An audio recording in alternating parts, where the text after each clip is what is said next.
Hello everyone, myself Priyanka. I'm working as a clinical instructor in nursing college. So it's my pleasure to inform you all that from today onwards, I'm going to start my new and first series on YouTube, that is Boost Up series, that is mainly for nursing students. This series contains target high book MCQs, as my nursing field students know that Target High is a competitive exam book for nursing students. So I am going to start with first subject, that is fundamental of nursing.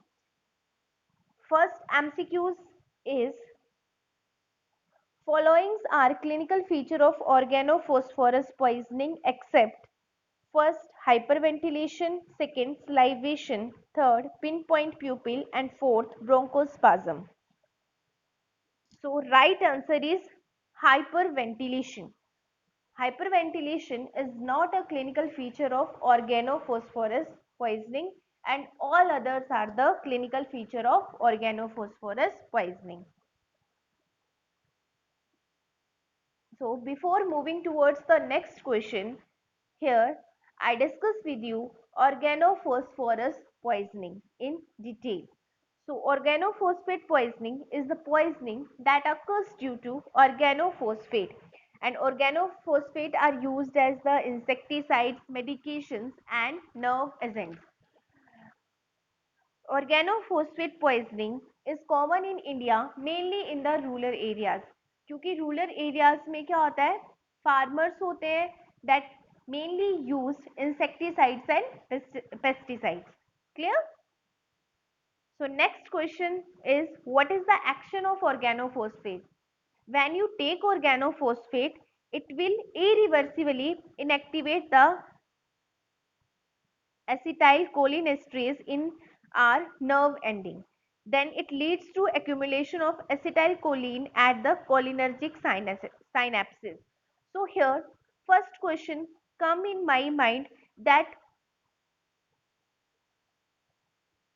where is acetylcholinesterase is present,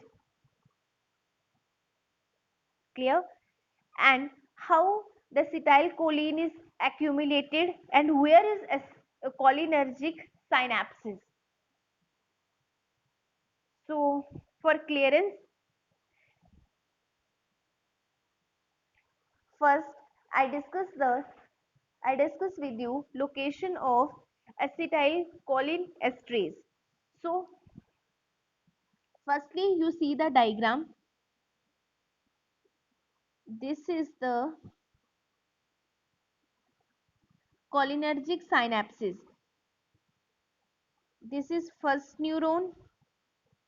Here is synapses occur between the two neuron. This is the second neuron, clear, and this is the synaptic cleft where synapses occur between the two neuron. This is the presynaptic nerve terminal, this is the postsynaptic nerve terminal, and this is the synaptic cleft as I discussed prior. So firstly presynaptic vesicles release the acetylcholine, and these acetylcholine seen back, sorry, presynaptic vesicles release acetylcholine into the synaptic cleft where it bind to its receptor. ठीक है, तो सबसे पहले क्या होता है, sorry, no see this presynaptic vesicles, ठीक है, ये कहाँ पे प्रेजेंट होते हैं, प्रीसाइनेप्टिक नर्व टर्मिनल में. ये क्या रिलीज करते हैं, एसिटाइलकोलिन, और ये एसिटाइलकोलिन क्या करता है, साइनेप्टिक क्लेफ्ट में जाके रिसेप्टर्स के साथ क्या होता है, एसिटाइलकोलिन रिसेप्टर्स के साथ क्या होता है, बाइंड कर जाता है. ठीक है, और इसके साथ में क्या प्रेजेंट होता है, see back, right next to the receptor is acetylcholinesterase. ठीक है, रिसेप्टर्स के साथ में क्या प्रेजेंट होता है? This one, green one is the acetyl choline esterase.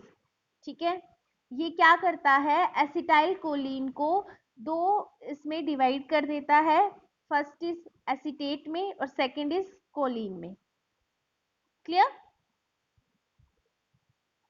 एक न्यूरॉन से दूसरे न्यूरॉन में सिग्नल किसके थ्रू जाता है? जब दो न्यूरॉन्स के बीच क्या होती है? साइनेप्सिस होती है। ठीक है, क्लियर है? I think that clear to all. Location of acetyl cholinesterase. ठीक है, सबसे पहले क्या होता है? एसिटाइल कोलिनेस्ट्रेज कहाँ पे प्रेजेंट होता है? Right next to the receptor is acetyl cholinesterase. और ये एंजाइम क्या करता है? एसिटाइल कोलिन को एसीटेट और कोलिन में क्या करता है? डिवाइड कर देता है। Clear? So I think with this diagram you clear with the, you little bit clear with the picture that where is presynaptic nerve terminal, where is postsynaptic nerve terminal. ठीक है, दो न्यूरॉन्स हैं, उनके बीच में synapsis हो रही है। ठीक है, this is the synaptic left. ठीक है, तो प्री साइनेप्टिक नर्व टर्मिनल से वेसिकल्स प्रेजेंट होते हैं, प्री साइनेप्टिक वेसिकल्स प्रेजेंट होते हैं, that vesicles containing acetyl Colin release करता है। ठीक है, साइनेप्टिक लेफ्ट में आता है। फिर वो पोस्ट साइनेप्टिक नर्व टर्मिनल्स में जो रिसेप्टर्स प्रेजेंट होते हैं उन रिसेप्टर्स के साथ बाइंड कर जाता है, और उन रिसेप्टर्स के राइट साइड में एसिटाइल कोलिनेस्ट्रेज एंजाइम प्रेजेंट होता है। वो क्या करता है? एसिटाइल कोलिन को टू पार्ट्स में डिवाइड करता है, एसीटेट और कोलिन में। Clear? So here is the pathophysiology. ठीक है, अब पैथोफिजियोलॉजी के बाद आप लोगों को और भी ज्यादा क्लैरिफाई हो जाएगा। ठीक है, so first is the nervous system is made up of a large number of nerve. As we all know that nervous system किस चीज से बना है? Made up of large number of nerves. It will leads towards, when a signal reaches the end of a nerve it release a substance called neurotransmitter। ठीक है, जब भी कोई सिग्नल, ठीक है, नर्व टू नर्व सिग्नल क्या होता है? ट्रांसफर होता है। ठीक है, तो जब भी कोई सिग्नल जो है वो एंड ऑफ द नर्व में आ जाता है तो वहां से एक सब्सटेंस रिलीज होता है, उसे हम बोलते हैं neurotransmitters, that carries the signal to the adjacent nerve. जो न्यूरोट्रांसमीटर है, ठीक है, वो रिलीज हुआ जब एक नर्व में सिग्नल आ गया। ठीक है, वो सिग्नल जो है जब उस नर्व के एंड में पहुंच गया तो फिर वहां पे एक सब्सटेंस रिलीज हुआ, दैट इज न्यूरोट्रांसमीटर। वो न्यूरोट्रांसमीटर उस सिग्नल को कहाँ पे ले जाएगा? दूसरे नर्व में ले जाएगा। ठीक है, that carries a signal to the adjacent nerve और ऑर्गन सच एज मसल्स और gland. Clear? Many nerve release acetyl choline as the neurotransmitter. So बहुत ज्यादा ऐसी नर्व्स होती हैं जो क्या करती हैं? एसिटाइल कोलिन को एज अ न्यूरोट्रांसमीटर क्या करती हैं? रिलीज करती हैं। ठीक है, जैसे कि मैंने आपसे प्रीवियस डायग्राम में डिस्कस किया कि प्री साइनेप्टिक वेसिकल्स जो थे वो क्या कर रहे थे? एसिटाइल कोलिन को रिलीज कर रहे थे, और वो रिलीज होके एसिटाइल कोलिन कहाँ पे आ जा रहा था? जो साइनेप्टिक लेफ्ट में आ जा रहा था। फिर एसिटाइल कोलिन क्या? न्यूरोट्रांसमीटर है। ठीक है, जब प्री साइनेप्टिक वेसिकल्स ने एसिटाइल कोलिन को रिलीज किया तो वो साइनेप्टिक लेफ्ट में आ गया। साइनेप्टिक लेफ्ट से फिर जो पोस्ट साइनेप्टिक नर्व टर्मिनल्स में जो एसिटाइल कोलिन रिसेप्टर्स प्रेजेंट थे वहां पे वो बाइंड कर गया उन रिसेप्टर्स के साथ। ठीक है, तो उसने सिग्नल क्या था? एक न्यूरॉन से दूसरे न्यूरॉन में ट्रांसफर कर दिया। ठीक है, मतलब एक नर्व टर्मिनल से सेकेंड नर्व टर्मिनल्स में थ्रू साइनेप्सिस और न्यूरोट्रांसमीटर के रिलीज के थ्रू सिग्नल क्या है? पास हो गया। ठीक है, once the signal passes to the next nerve an enzyme called cholinesterase which destroy the acetylcholine। तो यहाँ पे हम लोग क्या कर रहे हैं? पैथोफिजियोलॉजी डिस्कस कर रहे हैं ऑर्गेनोफॉस्फेट पॉइजनिंग की। ठीक है, this is the pathophysiology of organophosphate poisoning. ठीक है, सिंपल हमने बात कर ली कि कैसे नर्व सिग्नल एक नर्व से दूसरे नर्व में ट्रांसफर होते हैं, that is the simple talk. ठीक है, अब हम लोग मेनली हमें पैथोफिजियोलॉजी ऑर्गेनोफॉस्फोरस पॉइजनिंग की डिस्कस कर रहे हैं। तो सबसे पहले क्या होगा कि हमने डिस्कस किया कि acetyl Colin as a neurotransmitter release हुआ। ठीक है, और जब वो सिग्नल उसने सेकेंड नर्व में पास किया तो वहां पे एक enzyme that is acetyl choline esterase, ठीक है, क्या हुआ, एसिटाइल कोलिन एस्ट्रेज वहां पे एक एंजाइम था जिसने क्या किया, विच डिस्ट्रॉय द एसिटाइल कोलिन। ठीक है, उस एंजाइम ने क्या किया, जो पोस्ट साइनेप्टिक टर्मिनल्स में जो एसिटाइल कोलिन एस्ट्रेज एंजाइम था उसने क्या किया, जो न्यूरोट्रांसमीटर आया ना उसके पास दैट इज एसिटाइल कोलिन, उसको क्या कर दिया, डिस्ट्रॉय कर दिया। Organophosphorus compound block this enzyme. ठीक है, सो ऑर्गेनोफॉस्फोरस कंपाउंड ने उस एंजाइम को क्या कर दिया, ब्लॉक कर दिया, thus preventing the breakdown of acetylcholine। ठीक है, सिंपली ऐसे होता है। ठीक है, कि कोलिनेस्ट्रेज एंजाइम जो होता है वो क्या करता है, एसिटाइल कोलिन को डिस्ट्रॉय कर देता है, जिसकी वजह से एसिटाइल कोलिन जो है वो एक्यूमुलेट नहीं होता कोलिनर्जिक साइनेप्सिस पे। ठीक है, but due to organophosphorus compound ये जो एंजाइम था ये क्या हो गया, कौन सा enzyme, acetyl choline esterase enzyme क्या हो गया, ब्लॉक हो गया। ठीक है, जिसकी वजह से एसिटाइल कोलिन की ब्रेक डाउन नहीं हो पाई। ठीक है, उसकी वजह से क्या हुआ, then acetylcholine act for an excessive long time causing symptoms like, ठीक है, एसिटाइलकोलिन जो है वो साइनेप्टिक क्लेफ्ट में ही मींस कोलिनर्जिक साइनेप्सिस में ही क्या हो गया, एक्यूमुलेट होता गया, जिसकी वजह से सिम्टम्स अराइज हुए like twitching and increase secretions के, जो कि मेनली ऑर्गेनोफॉस्फोरस पॉइजनिंग में अराइज होते हैं, जो हम लेटर ऑन डिटेल में डिस्कस करेंगे। ठीक है, after some time the muscle get fatigue leading to paralysis. ठीक है, आफ्टर सम टाइम क्या होता है, इसकी वजह से मसल्स क्या होगी, फटीक होगी। ठीक है, जिसकी वजह say that will lead towards the paralysis. ठीक है, जिसकी वजह से रेस्पिरेटरी पैरालिसिस भी हो जाती है। क्लियर है, that is the overall pathophysiology of organophosphorus poisoning. I hope this is clear to all. Clear, so अगर हम लोग डिटेल में बात करें तो एक और चीज मैं आप लोगों के साथ डिस्कस करना चाहूंगी। What is that thing that I want to discuss with you, wait.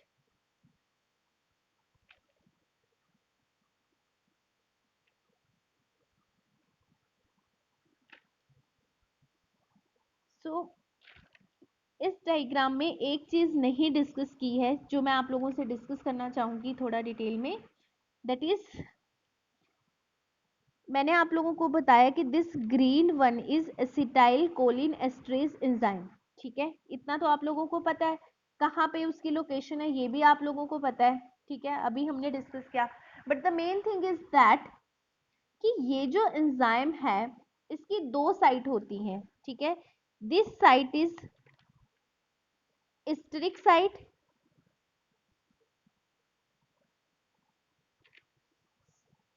Steric site, ESTERIC, steric site, and this site is, sorry, and this site is anionic site. Which site? Anionic site, ANIONIC, anionic site। ठीक है, जो acetyl choline esterase enzyme होता है उसकी दो sites होती हैं, first one is the steric site and second one is anionic site. Clear, so what happen, ठीक है, सबसे पहले क्या हुआ कि pre synaptic vesicles containing acetyl choline esterase, ठीक है, एसिटाइल कोलिन सॉरी एस्ट्रेज नहीं, एसिटाइल कोलिन। ठीक है, acetyl choline is a neurotransmitter. ठीक है, वेसिकल्स कंटेन करते हैं acetyl choline, that is the neurotransmitter that is secreted in the synaptic cleft. ठीक है, सिनेप्टिक क्लेफ्ट में वो रिलीज हो गया, and it act on the postsynaptic membrane and produce various effect. It act on the postsynaptic membrane. This is the postsynaptic membrane. ठीक है, और we know that two sides of acetylcholinesterase, this one is esterase side, this one is anionic side.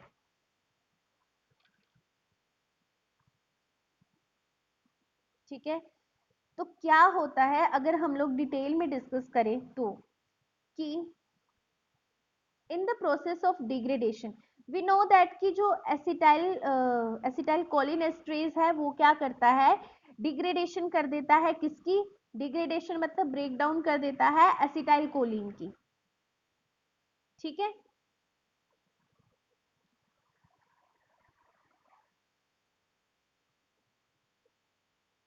इतना हम लोगों को पता है। ठीक है, तो उस डिग्रेडेशन की वजह से क्या होता है, अब ये जो एसिटाइल कोलिन है ये एनाइनिक ये स्ट्रेस साइट पे भी आ जाएगा और एनाइनिक साइट पे भी आ जाएगा। ठीक है, जब ये इस साइट पे एसिटाइल कोलिन के मॉलिक्यूल आ जाएंगे, दोनों साइट पे आ जाएंगे, एनाइनिक में भी और स्ट्रिक साइट में भी, फिर ये जो एसिटाइल कोलिन एस्ट्रेज है वो इसको क्या करेगा, डिग्रेडेशन कर देगा इन मॉलिक्यूल की। ठीक है, फिर अगर कोई सेकेंड मॉलिक्यूल आता है वो भी सेम डिग्रेड हो जाएगा, दोनों साइट में एसिटाइल कोलिन के मॉलिक्यूल्स आ जाएंगे। ठीक है, उसके बाद क्या होगा, ड्यू टू डिग्रेडेशन की वजह से क्या होगा,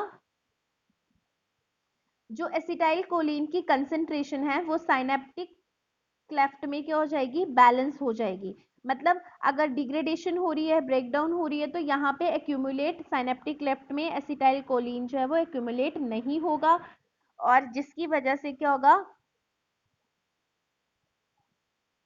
ओवर एक्टिवेशन भी नहीं होगी पोस्ट साइनेप्टिक मेम्ब्रेन की।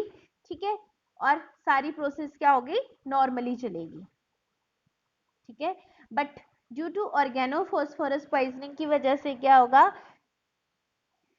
Due to organophosphorus poisoning, organophosphorus compound क्या करेगा, एसिटाइल कोलिनेस्ट्रेज एंजाइम को क्या करेगा, एसिटाइल कोलिनेस्ट्रेज एंजाइम को ही ब्लॉक कर देगा। तो जो एसिटाइल कोलिन है उसकी ब्रेकडाउन नहीं हो पाएगी। मतलब क्या है कि एसिटाइल कोलिन एंजाइम जो है वो एसिटाइल कोलिन न्यूरोट्रांसमीटर जो है वो एसिटाइल कोलिन एस्ट्रेज एंजाइम के दोनों साइड पे नहीं बाइंड कर पाएगा, क्योंकि उसको पहले ही ऑर्गेनोफॉस्फोरस कंपाउंड ने क्या किया है, ऑर्गेनोफॉस्फोरस कंपाउंड ने उसको ब्लॉक कर दिया है एंजाइम को। ठीक है, तो एसिटाइल कोलिन वहां पे नहीं बाइंड कर पाएगा, जिसकी वजह से एसिटाइल कोलिन की एक कोलिन न्यूरोट्रांसमीटर मींस उसकी एक्यूमुलेशन हो जाएगी कहाँ पे, साइनेप्टिक क्लेफ्ट पे, या फिर आप बोल सकते हो कोलिनर्जिक साइनेप्सिस पे, जिसकी वजह से लेटर ऑन उस ऑर्गेनोफॉस्फोरस पॉइजनिंग वाले पेशेंट पे क्या सिम्टम अराइज होंगे, उसकी सिक्रीशंस इंक्रीज हो जाएगी, और लेटर ऑन स्टेजेस में मसल्स गेट फटीक फटीक हो जाएंगी उसकी मसल्स, और जिसकी वजह से रेस्पिरेटरी पैरालिसिस भी हो सकती है। So respiratory paralysis is also one of the main sign and symptom in organophosphorus poisoning. Clear? I think you are properly clear with the pathophysiology of organophosphorus poisoning.